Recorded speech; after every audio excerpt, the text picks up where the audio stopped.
বাংলাদেশের তবলিগের ইতিহাসে দেখি নাই তবলিগ করার কারণে কোনো আলেম অ্যারেস্ট হয়েছে এবং রিমান্ড হয়েছে। এই পর্যন্ত একজনও অ্যারেস্ট হয় নাই। আমরা মামলার এই ব্যাপারে কোনো অ্যাকশনও দেখি নাই। স্বরাষ্ট্র উপদেষ্টা সাহেব পাশে মামুন সাহেবকে বসে বলতেছে আপনারা মামলা করেন, আমরা অ্যাকশনে যাব। মসজিদের মধ্যে মারতেছি। এগুলো দেশের মধ্যে একটা অস্থিতিশীল পরিবেশ সৃষ্টি করতে চাচ্ছে। এই জন্য আমি এটা বলবো যে আমাদের যিনি মহতারাম স্বরাষ্ট্র উপদেষ্টা সাহেব আছে, উনি যেদিন সংবাদ সম্মেলন করলেন মৌলানা মামুনুল হক সাহেব পাশে, জুনায়েদ আল হাবিব সাহেব পাশে, মৌলানা রবিউল হক সাহেব উনি সুরা ওই পন্থের, উনি বাম পাশে বসে এক কোনায়, কিন্তু কথা বলতেছে মামুনুল হক সাহেব। মামুনুল হক সাহেব তো তবলিগের কেউ না, আমরা তো দেখিনি কখনো মামুনুল হক সাহেব তো তবলিগের। এবং আপনারা সাংবাদিক ভাইরা কিছু প্রশ্ন করেছিলেন জনাব স্বরাষ্ট্র উপদেষ্টা সাহেবকে, তো উনি সরাসরি বলতেছে অবশ্যই ওনাদেরকে আইনের আওতায় আনতে হবে, আমার ভাইয়েরা মামলা করুক, আমরা অ্যাকশনে যাব। এরপরে সাংবাদিকরা বললেন যে সাতপন্থীরা ইস্তেমা করতে পারবে কিনা, বললেন যে আমার ভাই একটা ভালো পরামর্শ দিয়েছে। সব কথা আমার ভাই, সব কথা।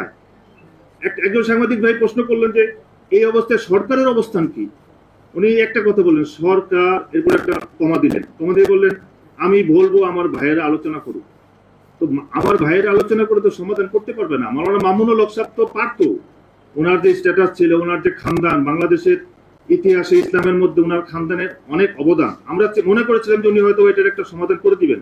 কিন্তু উনি তো এই আগুনের মধ্যে পানি না ঢেলে কেরোসিন ঢালছে, উনি তো এই আগুনের মধ্যে পানি না ঢেলে অকটেন ঢালছে। এখন উনি তো তৃতীয় পক্ষ, উনি তো আগুন কেন জ্বালায় রাখছে, উনি সমাধান কিভাবে করবে? জনাব বলে যে মহতারাম স্বরাষ্ট্র উপদেষ্টা সাহেব উনি ভাবছিলেন এটা, যে এটা মনে হয় খুব সামান্য একটা বিষয়। এটা দুইটা কারণ হতে পারে। এটা হতে পারে যে উনি এই ব্যাপারে উদাসীন, যে না এটা একটা সামান্য বিষয়, এটা সমাধান হয়ে যাবে। অথবা উনি ভাবছিলেন যে উনি ব্যস্ত অন্য কোনো কাজে, এই কাজে সময় দিতে পারেন না। কিন্তু এত বড় সংঘর্ষ, এত বড় মজমা আসতেছে, প্রায় 3 লক্ষ মজমা, এটা জনাব স্বরাষ্ট্র উপদেষ্টা সাহেব আগে থেকেই জানতেন। কিন্তু আমাদের কাছে কষ্ট লাগছে, এটা 13ই ডিসেম্বর আমাদের সাথীদের উপরে হামলা হইলো, গাড়ি ভাঙচুর হইলো, আপনারা দেখছেন ওই ভিডিও। সন্ত্রাসী স্টাইলে গাড়ি জ্বালাই দিতে যাবে, কিন্তু আমাদের টঙ্গী ডিসি সাহেব এসে এই গাড়িকে বাঁচালো, গাড়ি ছেড়ে দিল। এই পর্যন্ত একজনও অ্যারেস্ট হয় নাই। আমরা মামলার এই ব্যাপারে কোনো অ্যাকশনও দেখি নাই। যখন এই 18 তারিখ ঘটনা ঘটলো, তো আমরা মামলা করতে গেলাম, আমাদের এক সাথী মারা গেছে বেলাল ভাই, আমরা মামলা করতে গেলাম, আমাদের মামলা নিল না। আমাদের মামলা না নিয়ে বরঞ্চ স্বরাষ্ট্র উপদেষ্টা সাহেব পাশে মামুন সাহেবকে বসে বলতেছে আপনারা মামলা করেন, আমরা অ্যাকশনে যাব। ওই দিন রাতেই মামলা হলো, আমাদের শীর্ষস্তরীয় মুরব্বীদের নামে মামলা করা হইলো, এবং মুফতি মুয়াজ বিন নূর অ্যাকশনও অ্যারেস্ট হয়ে গেল, এবং ওনাকে রিমান্ডও দেওয়া হইলো। আমরা তবলিগের ইতিহাসে, বাংলাদেশের কথা বলছি, বাংলাদেশের তবলিগের ইতিহাসে দেখি নাই তবলিগ করার কারণে কোনো আলেম অ্যারেস্ট হয়েছে এবং রিমান্ড হয়েছে। উনি পুরো বাংলাদেশের সকলের জন্য স্বরাষ্ট্র উপদেষ্টা। উনি অভিভাবকের চেয়ারে বসে কিভাবে একটা পক্ষ নেয়? ওনার তো উচিত ছিল যে 2 ভাই মারামারি লাগছে, অভিভাবক এসে এখন মিলমিশ কিভাবে করে যে ওইটার চেষ্টা করা।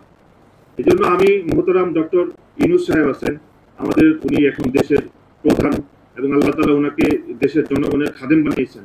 আমি ওনার কাছে দরখাস্ত এবং গুজারিশ এটা, যে আপনি যে ডিপার্টমেন্টকে দায়িত্ব দিয়েছেন ওনারা এটা ফেল, ওনারা পারবে না, কারণ ওনারা একটা পক্ষ নিয়ে নিচ্ছে। এই জন্য আপনি দোনো পক্ষের শীর্ষস্থানীয় মুরব্বী যারা আছে ওনাদেরকে নিয়ে অতি সত্বর বসেন। আপনি যদি বসেন এই দোনো পক্ষের শীর্ষস্থানীয় মুরব্বীকে দিকে নিয়ে, এখানে তৃতীয় কোনো পক্ষ থাকবে না, এই সমস্যা অনেক সহজে সমাধান হয়ে যাবে। আমাদের সাথীরা জায়গায় জায়গায় জুলুম হচ্ছে, মারের শিকার হচ্ছে। আমরা মজলুম, তরকারি বিক্রি করে, মাছ বিক্রি করে, রিক্সা চালায় সাথীরা, এদের উপরে হামলা হচ্ছে। আল্লাহ তাআলা দেখতেছে।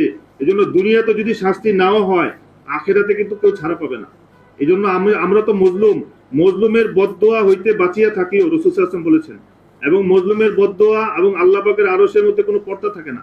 এই জন্য শক্তির বিষয় না, এটা তো বুদ্ধির বিষয় এবং দিল দিয়ে বোঝার বিষয়, যে আসলে ওনারা এখন কি চাইতেছে। ওনারা চাইতেছে যে আমাদেরকে জোর জবরদস্তি করে ওনাদেরকে মানানোর জন্য, আর কিছু না। এখন আমার তো মনে হয় যারা এই তবলিগের পিছনে ষড়যন্ত্র করতেছে এবং তবলিগের কাজটাকে বিতর্কিত করতেছে, তারা তো চাচ্ছে বাংলাদেশের তাবলিগ বন্ধ হয়ে যাক, বাংলাদেশে ইজতেমা বন্ধ হয়ে যাক, এই পরিমাণ বিদেশি মেহমান আসে সব বন্ধ হয়ে যাক।